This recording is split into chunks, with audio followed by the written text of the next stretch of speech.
जय श्री कृष्णा दोस्तों, स्वागत है एक बार फिर से आपका हमारे चैनल द डायमंड टॉक पर। मैं हूं संतोष यादव और आज हम बात करने वाले हैं भगवत गीता के 11वें अध्याय के बारे में। यदि आपने अभी तक हमारे चैनल द डायमंड टॉक को सब्सक्राइब नहीं किया है तो सब्सक्राइब जरूर करिएगा। हर बुधवार भगवत गीता की सीरीज हम आपके लिए लेकर आते रहते हैं और आज भगवत गीता की सीरीज में बात करेंगे 11वें अध्याय के बारे में। तो यदि आपने वीडियो को लाइक और चैनल को सब्सक्राइब कर दिया है तो चलिए शुरू करते हैं। दोस्तों, 10वें अध्याय में भगवान श्री कृष्ण ने अर्जुन के सामने अपनी विभूतियों का वर्णन करते हुए कहा कि मेरी विभूतियों का कोई अंत नहीं है, किंतु तुझे अपना वास्तविक स्वरूप बताने के लिए उनमें से थोड़ी सी जो श्रेष्ठ विभूतियां हैं उनका ही वर्णन किया है। किंतु तू समझ ले कि यह संपूर्ण सृष्टि ही नहीं बल्कि यह संपूर्ण ब्रह्मांड भी मेरे अंश मात्र में ही स्थित है। मेरे पूरे स्वरूप को जान लेना और देख पाना मनुष्य के लिए तो संभव ही नहीं है। इस पर अर्जुन को उस संपूर्ण विश्व को प्रत्यक्ष देखने की जिज्ञासा हुई और कहा कि यदि संभव हो तो आप अपना विश्व रूप दिखाइए जिससे मुझे अपना पूरा परिचय मिल सके। अर्जुन के इस प्रकार प्रार्थना करने पर भगवान श्री कृष्ण ने अपना विराट स्वरूप दिखाकर उसे अपने को सृष्टि का कर्ता वह नियंता सिद्ध कर दिया कि इस सृष्टि में जो कुछ हो रहा है वह मुझ ईश्वर की ही शक्ति से हो रहा है। तू व्यर्थ में कर्ता बना हुआ है, इसलिए इस अध्याय का नाम विश्व रूप दर्शन योग रखा गया है। अब कृष्ण द्वारा दिए गए अध्यात्म ज्ञान के उपदेश से अर्जुन की सभी शंकाएं तो मिट गई तथा उसने स्वीकार भी कर लिया कि आप स्वयं सृष्टिकर्ता और संचालक हैं। किंतु मैं आपकी विभूतियों को न समझकर आपको साधारण मनुष्य ही समझकर प्रश्न किए जा रहा था। अब मुझे आपके वास्तविक स्वरूप का तो ज्ञान हो गया है कि आप कौन हैं, किंतु अब मेरी एक जिज्ञासा और है कि यदि संभव हो तो आप अपना स्वरूप भी मुझे दिखाइए। अर्जुन कहने लगा कि मैंने आपसे ये तो सुन लिया कि आप अविनाशी हैं तथा आप ही इन सभी भूतों को उत्पन्न करने वाले और प्रलय करने वाले हैं, किंतु सुनने मात्र से ज्ञान तो हो गया कि आप जो कह रहे हैं वही सत्य है। फिर भी एक जिज्ञासा और है।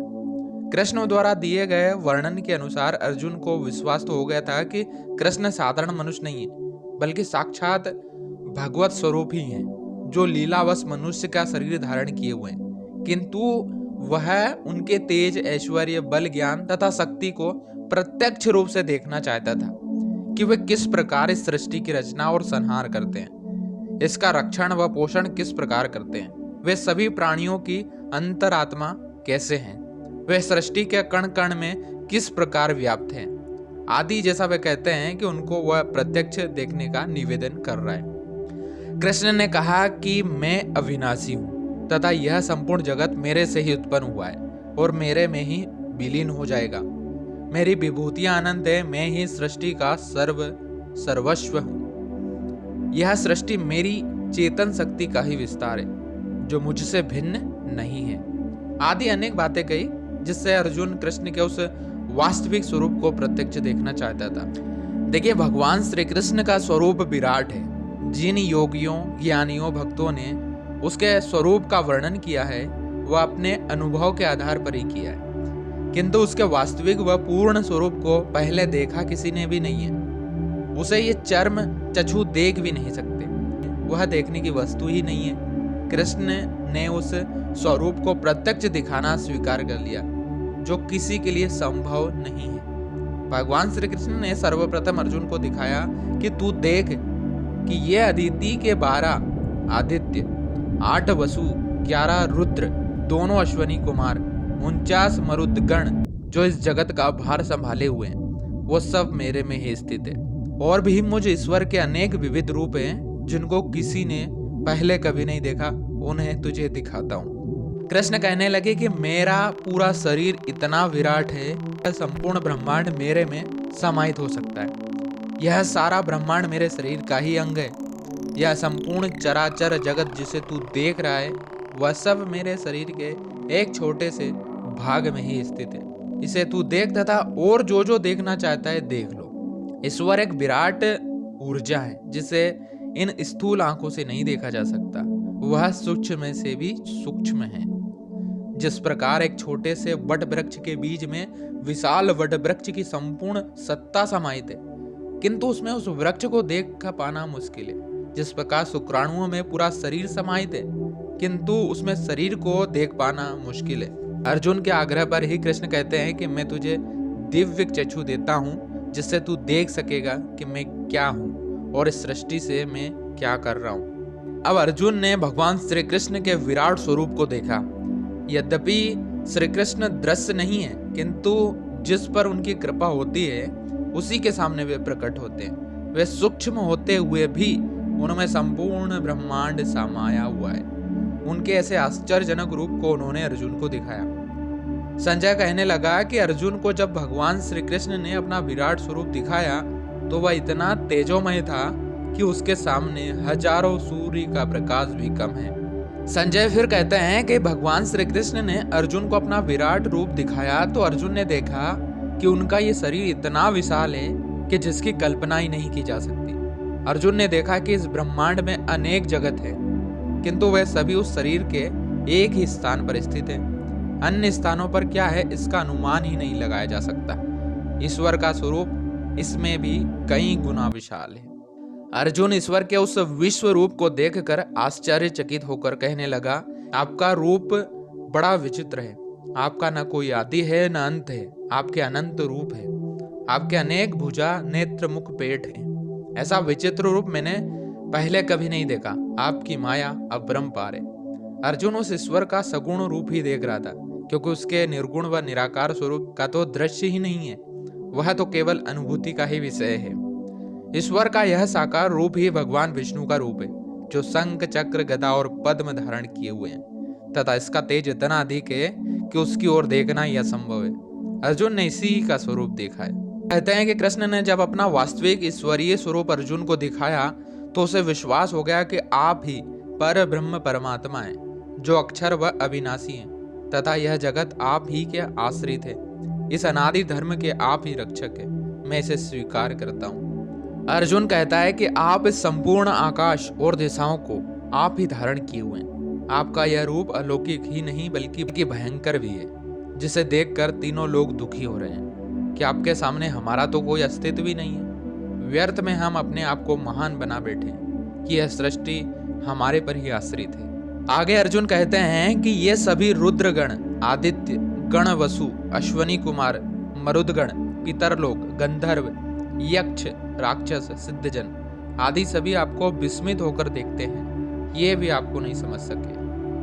अर्जुन कृष्ण के वास्तविक विराट स्वरूप को देखकर अचंभित नहीं बल्कि भयभीत भी हो गया है। उसे उस विकराल रूप में उसकी बड़ी बड़ी दाढ़ें व अत्यंत तेजस्वी मुख को देखकर वह कहने लगा कि आपके इस रूप को देखकर मुझे आनंद नहीं आ रहा है, तथा मैं भयभीत सा हो रहा हूँ। मैंने तो सोचा था कि आपका स्वरूप बड़ा सौम्य होगा, नए नाभिराम होगा, दयालु और कृपालु होगा, जिसे देखकर मुझे आनंद प्राप्त होगा, किंतु आपका स्वरूप तो इससे विपरीत निकला।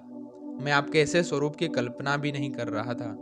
यदि आपका कोई दूसरा स्वरूप हो तो उसे दिखाइए, जिससे मेरा भय दूर हो सके। संसार में जो कुछ भी हो रहा है वह किसी ईश्वरीय योजना के अनुसार हो रहा है। मृत्यु पर मनुष्य का कोई अधिकार नहीं है। किसकी मृत्यु किस स्थान पर होगी, कब होगी, किसके द्वारा होगी, ऐसे मनुष्य नहीं जान सकता। इसको जानने वाला केवल ईश्वर है, जिसने सृष्टि को बनाया है, तथा वही इसका संहार करने वाला है। यह महाभारत का युद्ध भी उसी ईश्वरीय योजना के अनुसार हो रहा है, जिसको टालने के कई प्रयास किए गए, किंतु मनुष्य तो क्या, स्वयं भगवान श्री कृष्ण भी नहीं टाल सके। इसी ईश्वरीय योजना को अर्जुन प्रत्यक्ष अपनी आंखों से देख रहा है कि यह धृतराष्ट्र के पुत्र भीष्म पितामह, द्रोणाचार्य तथा अन्य राजा लोग तथा पांडवों की सेना के भी कई योद्धा ईश्वर के ही मुख में प्रवेश कर रहे हैं। अतः इन सब का मरना निश्चित है। इनकी मृत्यु के लिए यह युद्ध एक निमित्त कारण है, जिसे टाला नहीं जा सकता। कृष्ण ने तो इसलिए अर्जुन को यह सब दिखाकर उसे आश्वस्त करना चाहा कि न तो तू इन्हें मार रहा है, न तेरे द्वारा ये मारे जा रहे हैं। ये तो यहाँ स्वयं मरने के लिए ही आए हैं। इनकी मौत तेरे हाथों से होनी है, इसलिए होगी ही। तू इन्हें बचा भी नहीं सकेगा, इसलिए तू मेरी योजना में हस्तक्षेप न कर। निसंकोच होकर युद्ध करो, परिणाम मेरे पर छोड़ दो। अर्जुन इन सभी नर वीरों को ईश्वर के ही मुख में प्रवेश करते हुए स्वयं इस प्रकार देख रहा है जैसे विभिन्न नदी नाले अपने स्वभाव के अनुसार ही बहकर समुद्र में आकर विलीन हो जाते हैं। इन वीरों का इस युद्ध में मरना निश्चित है, ऐसा वह स्वयं अपने सामने देख रहा था। अब अर्जुन के प्रश्न करने पर कि आप कौन हैं, इसका स्पष्ट उत्तर देते हुए कृष्ण कहने लगे कि मेरा यह भयंकर रूप जो तूने देखा है वह सबके लिए नहीं है। मैं इन लोगों का रक्षक और पोषण भी करता हूँ तथा अन्याय और अत्याचारों का दमन भी करता हूँ और उनका भक्षण भी कर जाता हूँ, जिससे ये साधुजन इस लोक में शांति से जी सके। यदि मैं ऐसा न करूं तो ये दुष्ट साधुजनों को जीने ही नहीं देंगे। मैंने ही राम बनकर रावण सहित राक्षसों का वध कर भूमि के भार को उतारा, नरसिंह बनकर हिरण्यकश्यप को मारा, बरहा बनकर पृथ्वी को जल से निकाला, मोहिनी रूप धारण कर देवताओं को अमृत पिलाया। मैंने ही अपने बचपन में कंस आदि का नाश कर उसके अत्याचारों से लोगों को बचाया। इस प्रकार मैं ही इन कौरवों के अत्याचारों से बचाने के लिए इस युद्ध में तेरा सारथी बना।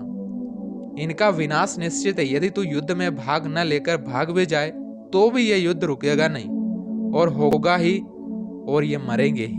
इसलिए तू इसका निमित्त मात्र है। तू यह मत समझ कि तू नहीं मारेगा तो वे जीवित बच जाएंगे। तूने मेरे स्वरूप को तो देख ही लिया है कि ये सब अपने आप ही मेरे मुंह में प्रवेश कर रहे हैं, फिर तू इनको कैसे बचाएगा? क्या मेरे से भी तेरी शक्ति अधिक है जो इन्हें तू बचा सके? अतः इस अहंकार को त्याग कर युद्ध कर, इसी में तेरा कल्याण है, अन्यथा तेरी दुर्गति ही होगी। मारने व बचाने का कार्य मेरा है, तेरा नहीं।